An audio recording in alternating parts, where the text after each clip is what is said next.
यहां का उत्साह बता रहा है कि इंडिया गठबंधन और समाजवादी पार्टी के प्रत्याशी अफजाल अंसारी साहब न केवल जीत करके जा रहे हैं बल्कि रिकॉर्ड मतों से इस बार जीतेंगे। जहां गाजीपुर अपनी बुलंद आवाज से और अपने समर्थन से लोग जो बड़े बड़े दिल्ली और लखनऊ से आ रहे हैं, गाजीपुर के लोगों के उत्साह के सामने और समाजवादी पार्टी के समर्थन के सामने वो थर्रा रहे हैं। उन्हें समझ में नहीं आ रहा है कि रास्ता क्या निकलेगा।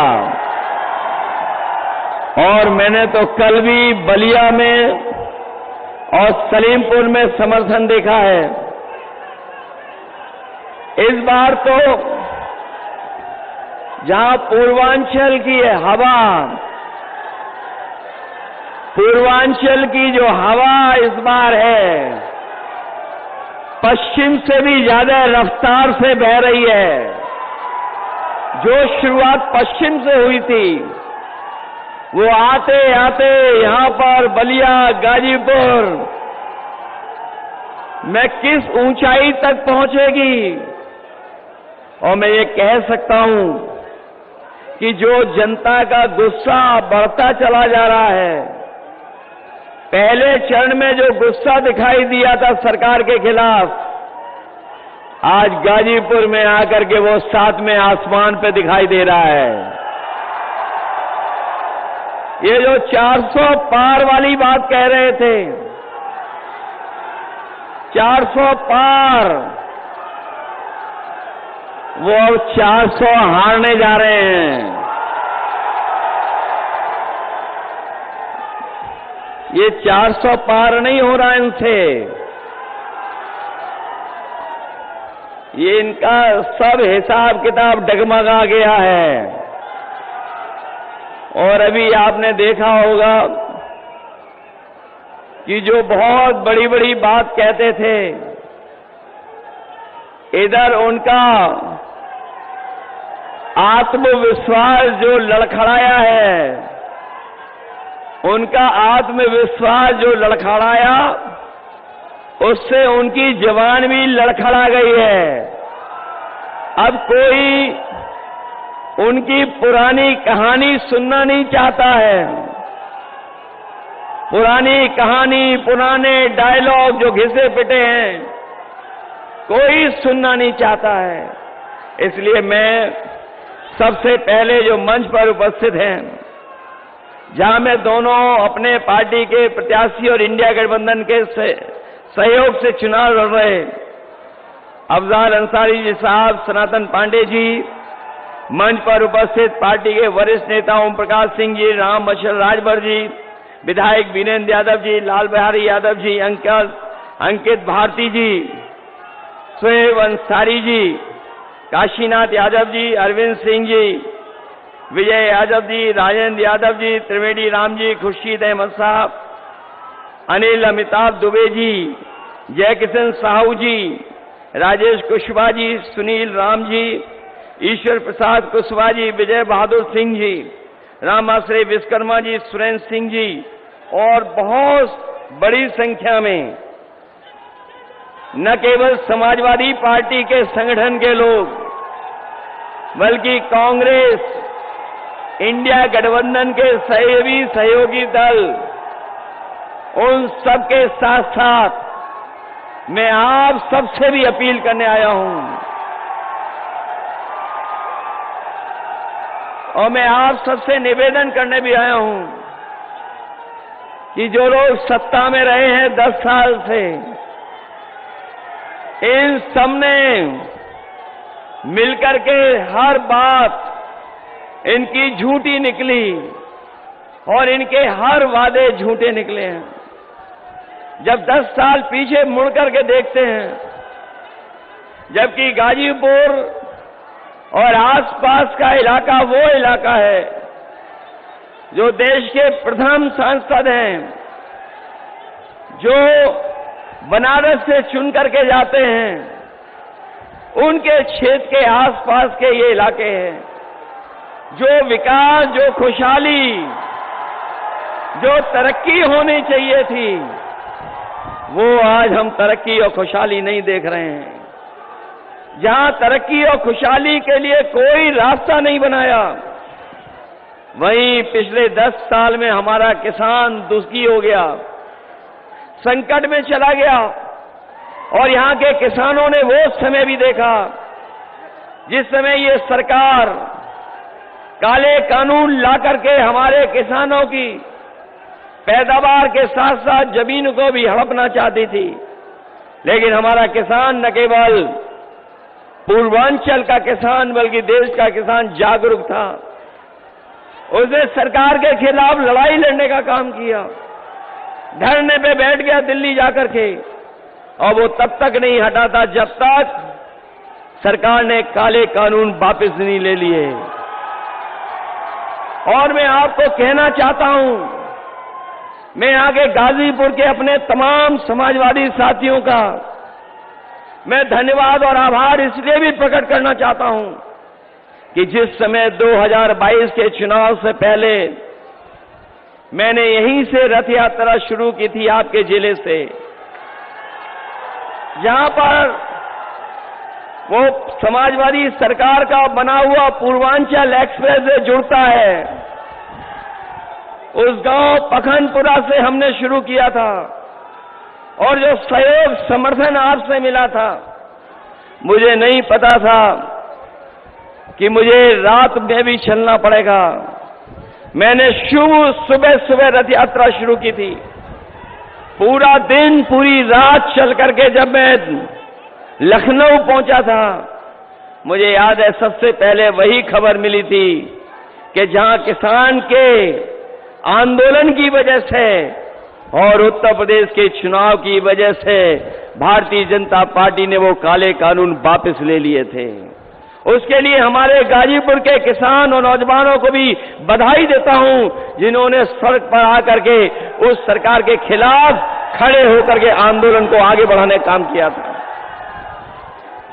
न केवल काले कानून लाए थे ये लोग, बीजेपी ने हमारे किसानों को ये भी वादा दिलाया था कि उन्हें मौका मिल जाएगा तो किसानों की आय दोगुनी हो जाएगी। और जब भी यहां प्रधानमंत्री जी आए, वो कभी वो बात नहीं भूले कि कभी लोकसभा में आपके एक सांसद जी ने कहा था कि यहां पर इतनी गरीबी है कि लोगों ने दाने बीन करके खाना खाया था, दाने बीन बनकर करके।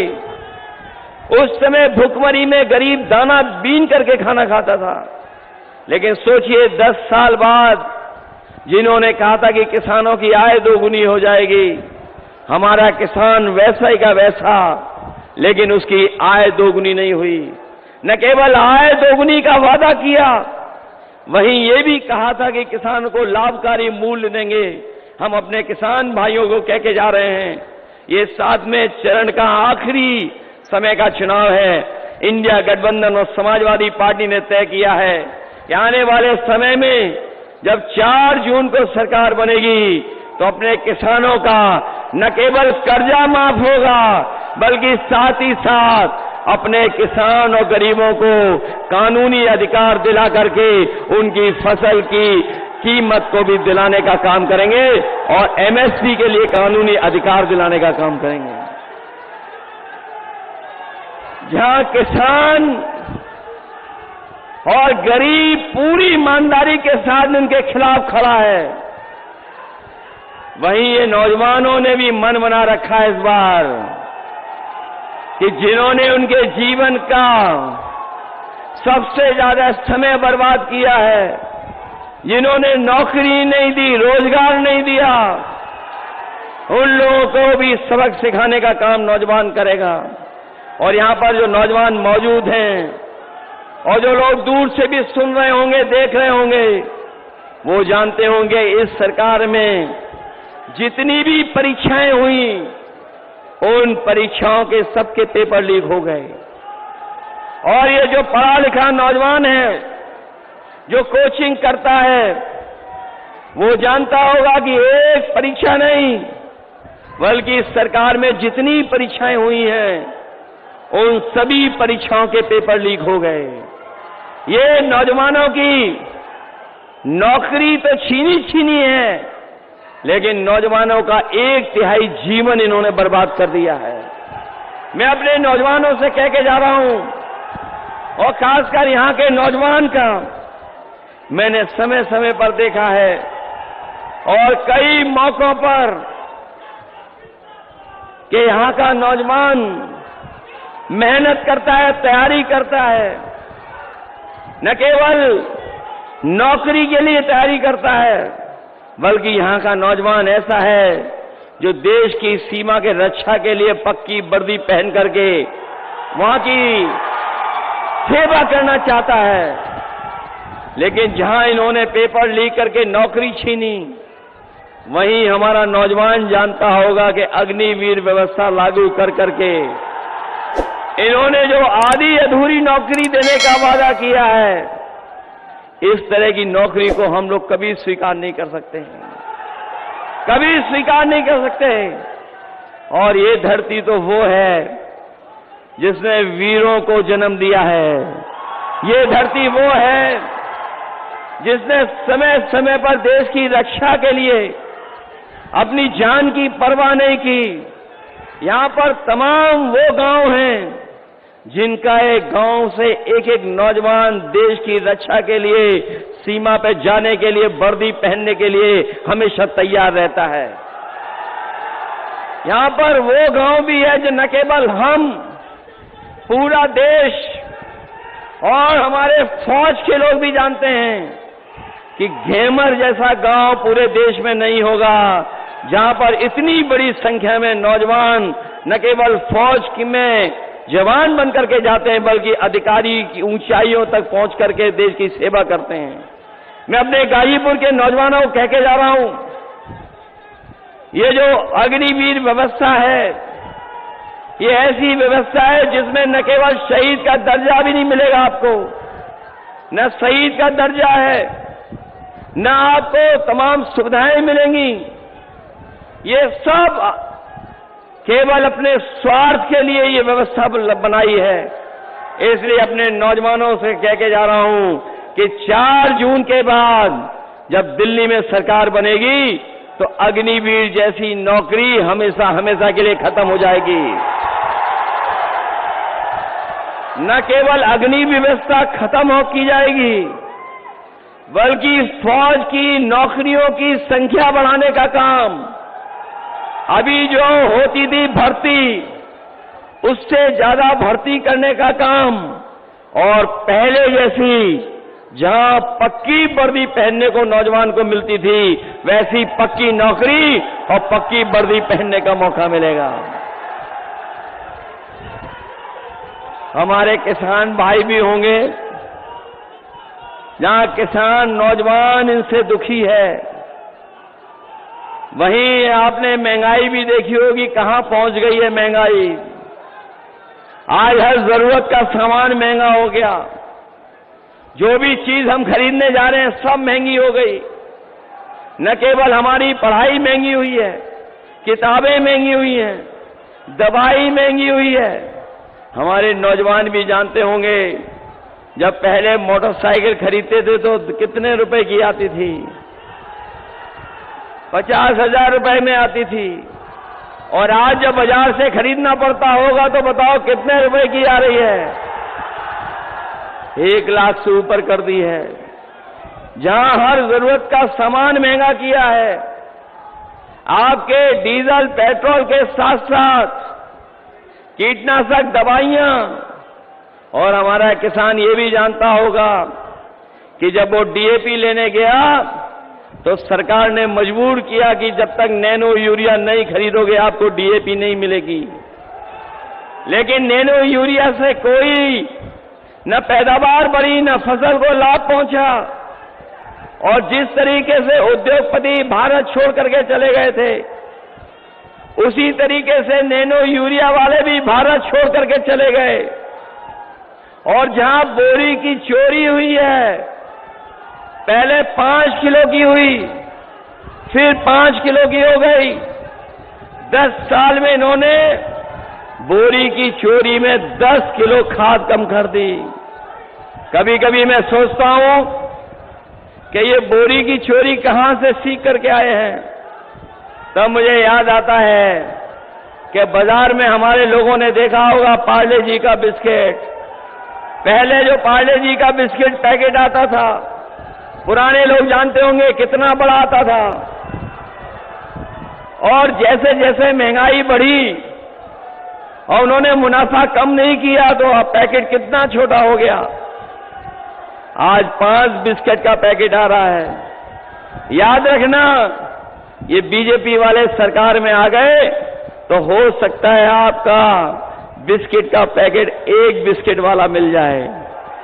इसलिए जहां हम महंगाई से सावधान करने आए हैं, वहीं अपने नौजवानों से और गरीबों से कहने आए हैं कि जिस समय 2022 में इन्होंने राशन दे करके वोट लेने का काम किया था, इधर राशन की मात्रा कम कर दी और जो राशन की गुणवत्ता है वो भी अच्छी नहीं है।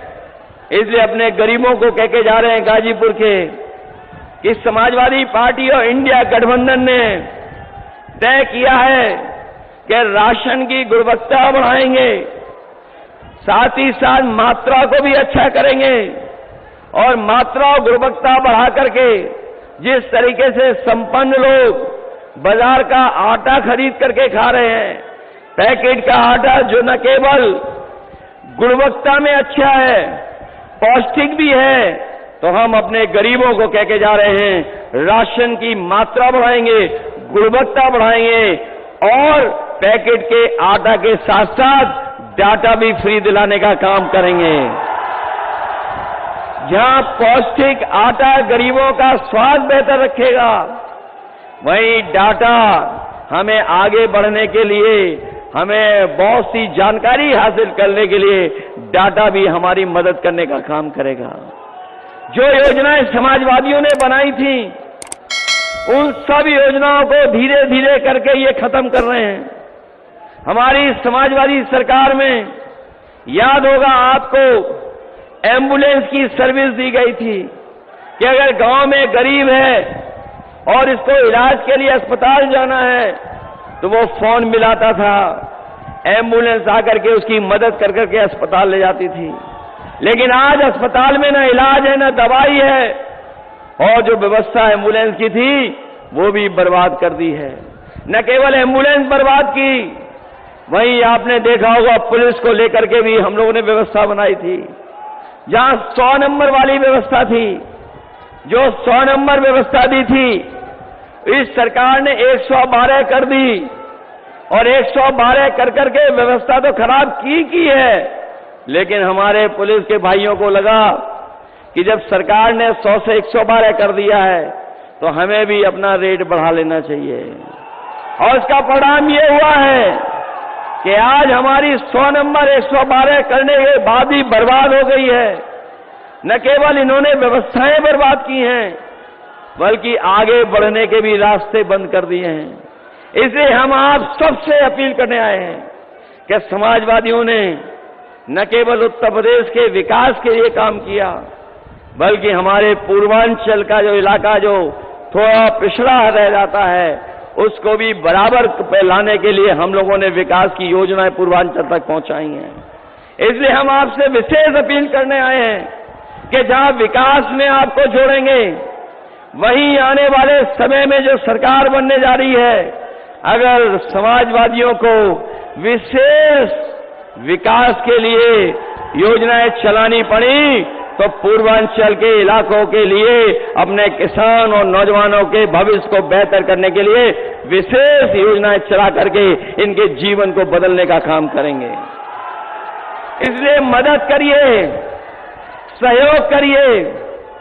और जो लोग हैं सत्ता में, वो जान गए हैं कि 4 जून के बाद उनकी सरकार बनने वाली नहीं है।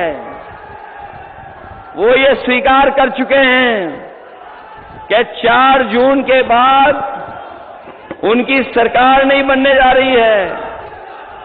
इसीलिए उनकी भाषा बदल गई है, उनका व्यवहार बदल गया है। लखनऊ वाले तो लखनऊ वाले, दिल्ली वालों का भी भाषा बदल गई है। हम इन बीजेपी वालों को कहना चाहते हैं, 4 जून के बाद न केवल मित्र मंडली बदलेगी, मंत्रिमंडल भी बदलेगा और मीडिया मंडल भी बदलने का काम होगा। और जो लोग 400 पार का नारा लगा रहे थे, अगर गणित समझोगे तो अब समझ में आएगा कि 400 पार का मतलब है कि 543 में अगर 400 सीटों के बाद जीतने का लक्ष्य रखा है तो बताओ 143 सीटें ही बनती हैं। अगर जिनको हिंदी समझ में आ रही होगी, हमारे पत्रकार साथी जानते होंगे कि अगर 400 पार का नारा दे रहे हैं तो उसका मतलब ये हुआ है कि 543 के बाद जितनी सीटें बची हैं उतनी ही जीतने जा रही हैं।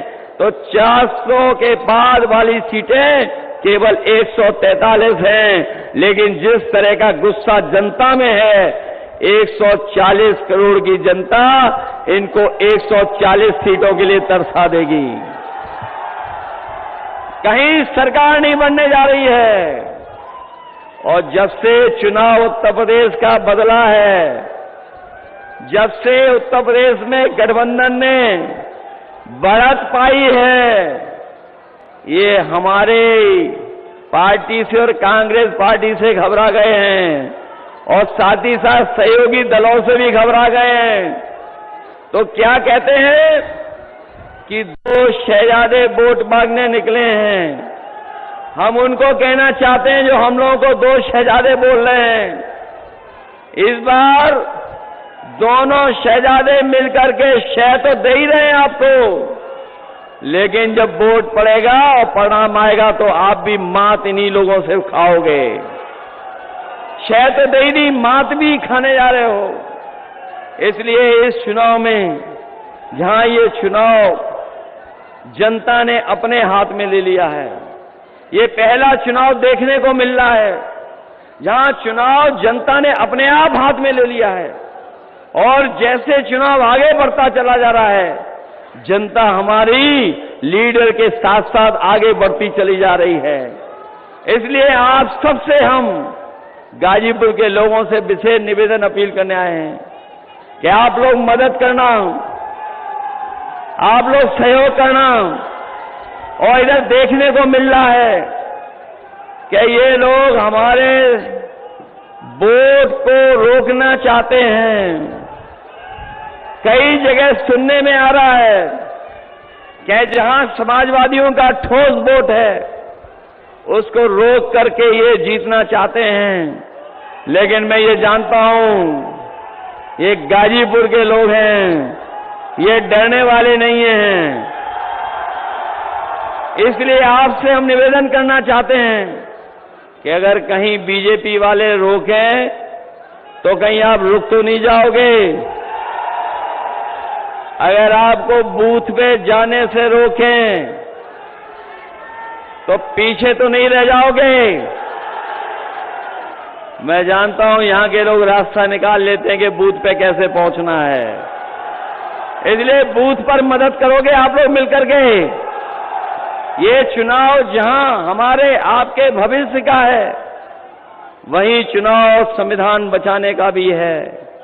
ये बात तो जान रहे होंगे आप लोग।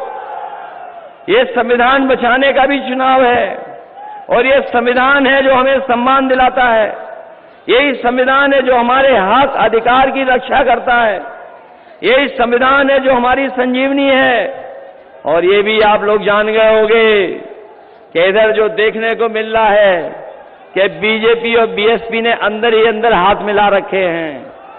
इसलिए सावधान हो कि नहीं हो सावधान आप लोग। इसलिए जहां हम अपने लोगों से सहयोग और समर्थन मांग रहे हैं, वहीं अपने हम बहुजन समाज के लोगों से भी अपील करना चाहते हैं कि ये चुनाव बाबा साहब भीमराव अम्बेडकर जी के संविधान को बचाने का है। इसलिए हमारा इंडिया गठबंधन का साथ दीजिए, सहयोग कीजिए, जिससे आने वाले समय में हम लोग बाबा साहब भीमराव अम्बेडकर जी का संविधान बचा सकें। अगर ये लोग सत्ता में आ गए कुछ भी कर सकते हैं। ये वही लोग हैं जिन्होंने कई मौकों पर जो लोकसभा में सांसद अपनी बात रखना चाहते थे उन्हें रखने नहीं दिया, और ऐसा भी समय आया कि इन्होंने 150 से ज्यादा सांसदों को सदन से बाहर निकालने का काम किया था। इसलिए आप लोग सावधान हैं कि नहीं सावधान हैं? जहां मैं आपको सावधान करने आया हूं वहीं गाजीपुर की धरती जो हमारे वीरों की धरती रही है, इन्होंने न जाने कितने वीरों को जन्म दिया है, बहुत महान महान लोगों को जन्म दिया। जहां हमारी गाजीपुर ऋषि मुनियों की धरती रही, जहां हमें ऋषि मुनियों का आशीर्वाद तो मिल ही रहा है, वहीं हमारे साथी लोग जानते होंगे कि जब कभी भी सरकार बनी हम लोगों ने विकास के लिए कहीं भेदभाव नहीं किया होगा। मां कामाख्या देवी का भी हम लोगों को आशीर्वाद है। जहां मां का आशीर्वाद है वहीं जनता का भी सहयोग और समर्थन मिल रहा है। न केवल सहयोग और समर्थन मिल रहा है बल्कि यहां की जनता तैयार है। जिस समय 4 तारीख को वोट पड़ेगा सब मिलकर के यहां पर एक दूसरे का सहयोग कर करके जिताने का काम करेंगे। इसलिए जहां अफजाल अंसारी जी को जिताना है वहीं हमारे सनातन पांडे जी की भी मदद करना। गाजीपुर के लोगों की जिम्मेदारी है, अपनी लोकसभा तो जितानी है, लेकिन बलिया की लोकसभा को भी जिताना है। इसलिए मदद करेंगे आप लोग। सभी की निगाहें गाजीपुर पर हैं, सभी की निगाहें गाजीपुर पर हैं।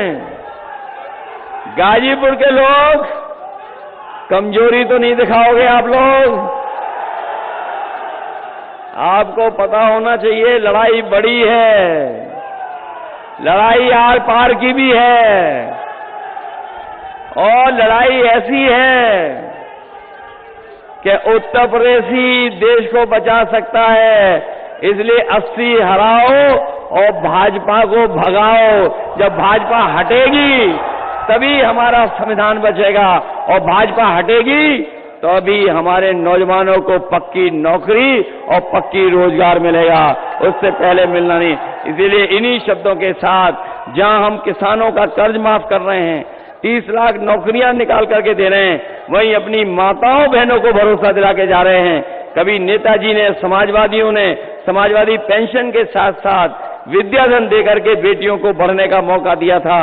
इस बार इंडिया गठबंधन अपनी गरीब माताओं बहनों के अकाउंट में 1 लाख रुपए भेज करके उनको लखपति बनाने का काम करेगा।